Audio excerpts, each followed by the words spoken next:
जगत गुरु बनने के लिए कुछ ऐसा करने की जरूरत है जिससे इस देश की चेतना एक खास तरीके से काम करे, क्योंकि हमारे देश का गौरव इसके आध्यात्मिक उपलब्धियों में छिपा है और हमारे नेतृत्व को इस बात को पकड़ने की जरूरत है। आज भारत के लोगों के सामने जबरदस्त संभावना, जिम्मेदारी व विशेष अधिकार है।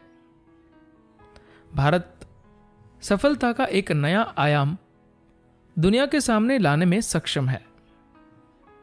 भारत दुनिया को बता सकता है कि मानव कल्याण के लिए सफलता के प्रतिमान क्या है।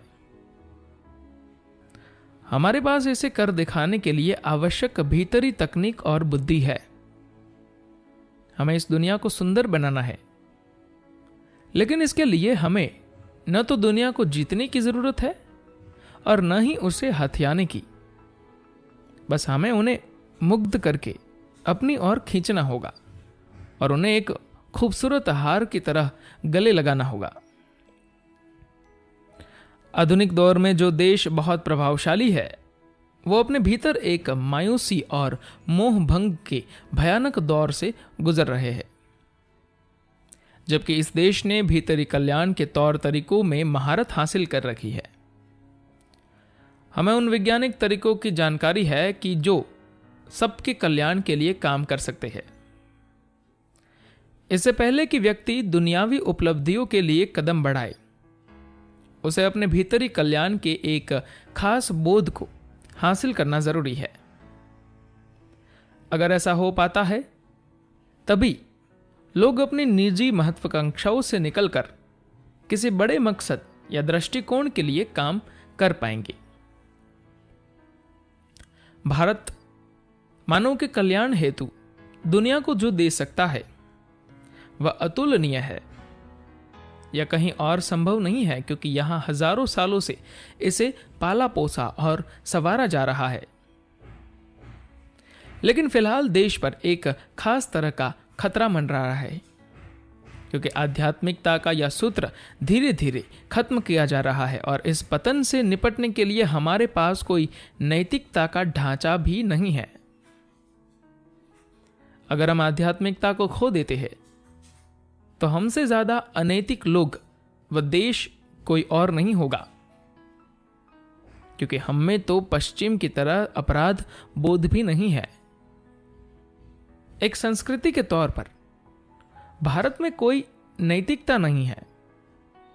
इस देश में कभी भी हमारा जोर नैतिकता और सिद्धांतों पर नहीं रहा। अगर आप पश्चिमी देशों में चले जाइए, तो वहां नैतिकता का सख्त भाव होता है। हालांकि यह और बात है कि वे इस नैतिकता को हमेशा तोड़ते रहे हैं। फिर भी उनके समाज में नैतिकता का एक भाव स्थापित है। लेकिन अपने यहां हम में नैतिकता का कोई भाव नहीं है। ऐसा नहीं है कि यह भाव आज गायब हो गया है, बल्कि यह हमेशा से ही नहीं था। हमने नैतिकता को हमेशा मानव चेतना के लिए एक बंधन माना। हमने कभी अपने जीवन, अपने समाज और अपने आसपास की दुनिया को नैतिकता से नहीं चलाना चाहा। नैतिकता का मतलब है कि आप चीजों को दोहराने लगेंगे। अगर आप किसी चीज को बार बार दोहराएंगे, तो आप एक चक्र में फंस जाएंगे, और अगर आप चक्र में फंस गए तो जाहिर है कि फिर आप कहीं नहीं पहुंच पाएंगे। इसलिए हमने मानव चेतना को ऊपर उठाने का जोखिम लिया। हमारी आबादी के एक हिस्से ने खुद को नैतिकता सिखाने की बजाय मानव चेतना को जगाने में लगा दिया। हालांकि यह जोखिम भरा रास्ता जरूर है, लेकिन अंततः मानवता को संभालने का यही एकमात्र रास्ता है। अगर आप लोगों पर नैतिकता ला देंगे, तो पहले लोग वही काम करेंगे और फिर वे उसके अपराध बोध से ग्रसित होंगे। लेकिन फिर उससे उबरने के लिए वह मंदिरों में कुछ चढ़ावा चढ़ाएंगे और वापस उसी चीज या काम को करने लगेंगे। आज लोग यही कर रहे हैं। दुनिया में बड़े पैमाने पर धर्म आज ऐसे ही हो गए हैं। अगर एक बार आपने नैतिकता तय कर दी और कहा ये मत करो, वह मत करो, तो लोग जरूर उसे करेंगे, क्योंकि यह हमारे मन का स्वभाव है। आपका मन वही करेगा जिसके लिए आपने उसे मना किया है। इस देश में तुम्हें यह नहीं करना जैसी चीजें नहीं है। यहां कभी कोई आपसे नहीं कहेगा कि आपको क्या करना चाहिए और क्या नहीं। हम आपको सिर्फ इतना बताते हैं कि आपको कैसा होना चाहिए, और यह सिखाना सबसे मुश्किल है।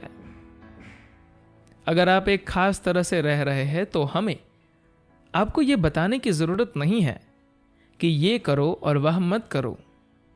आप खुद वही करेंगे जो उस स्थिति में सबसे उचित होगा। जबकि दुनिया में बाकी जगहों पर आपको बताने की कोशिश की जाती है कि क्या सही है और क्या गलत। इस देश व इस संस्कृति में हम कभी आपको नहीं बताते कि क्या सही है और क्या गलत। हम सिर्फ इतना ही बताते हैं कि किसी स्थिति विशेष में या अब क्या करना उचित है, लेकिन कल क्या उचित होगा यह उससे अलग हो सकता है। यह बुनियादी अंतर है। आप देखेंगे कि आप भगवान के जिस रूप की भी, चाहे राम, कृष्ण या शिव की पूजा करते हैं, उन्हें आप नैतिक रूप से उचित व्यक्ति नहीं कह सकते। वे नैतिक रूप से उचित थे ही नहीं। दरअसल उन्हें लगा ही नहीं कि उन्हें उस तरह से होना है, लेकिन वे मानव चेतना के चरम पर थे। लेकिन इस चेतना को बांटना या विस्तार करना इतना आसान नहीं है। इसके लिए बहुत कुछ करना पड़ता है, और यह सर्वश्रेष्ठ रूप से तभी काम करती है जब यह विस्तृत रूप से फैली हो।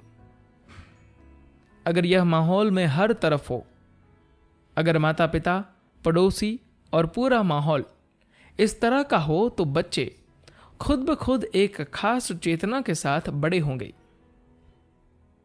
एक तरह से यह वाकई शर्म की बात है कि हमें लोगों को उनकी आध्यात्मिकता के बारे में याद दिलाना पड़ता है। हम चाहते हैं कि आध्यात्मिक प्रक्रिया जीवंत संस्कृति का हिस्सा बन जाए। जिस तरह से एक मां अपने बच्चे को दांत साफ करना सिखाती है, हम चाहते हैं कि इस मामले में भी ऐसा ही हो। मां को इसका पता भी न चले और वह अपने बच्चे को उतनी ही सहजता से आध्यात्मिक प्रक्रिया सिखा दे जैसे वह उसे बाकी सारी चीजें सिखाती है। कुछ पीढ़ी पहले तक इस संस्कृति में यह चीज बेहद आम बात थी। यह हर व्यक्ति के जीवन का हिस्सा हुआ करती थी। फिर यह आसान हो गया। लेकिन अपने यहां आज हम ऐसे चौराहे पर आकर खड़े हो गए हैं जहां पर मानव चेतना के उत्थान के लिए पर्याप्त काम नहीं हो रहा है। साथ ही हमारे पास लेश मात्र भी नैतिकता नहीं है। हम लोग बस कुछ ऐसे पश्चिमी कायदों को अपनाने की कोशिश कर रहे हैं जो हमारे लिए अनजान है। ये हमारे लिए कतई काम नहीं करेंगे, क्योंकि ये उनके लिए भी काम नहीं कर पाए। अगर हम कुछ देसी चीज या कहे कुछ मौलिक करना चाहते हैं, इस देश के लिए नहीं बल्कि खुद के लिए, तो हमें आप पर नियम कायदे नहीं थोपने चाहिए कि तुम ये मत करो, क्योंकि लोग अक्सर पहला मौका मिलते ही नैतिकता की अनदेखी करने की कोशिश करेंगे। हम ऐसी कोशिश करें कि मानव चेतना एक खास तरीके से काम कर सके, क्योंकि आपके पास यही एकमात्र सुरक्षित या परम सुरक्षित तरीका है। अपने देश के नेतृत्व को उस चीज को पकड़ने की जरूरत है, वो जो वाकई इस देश को आपस में बांधे हुए है। अपने देश के अतीत का गौरव इसके आध्यात्मिक संभावनाओं और उसकी उपलब्धियों में छिपा है।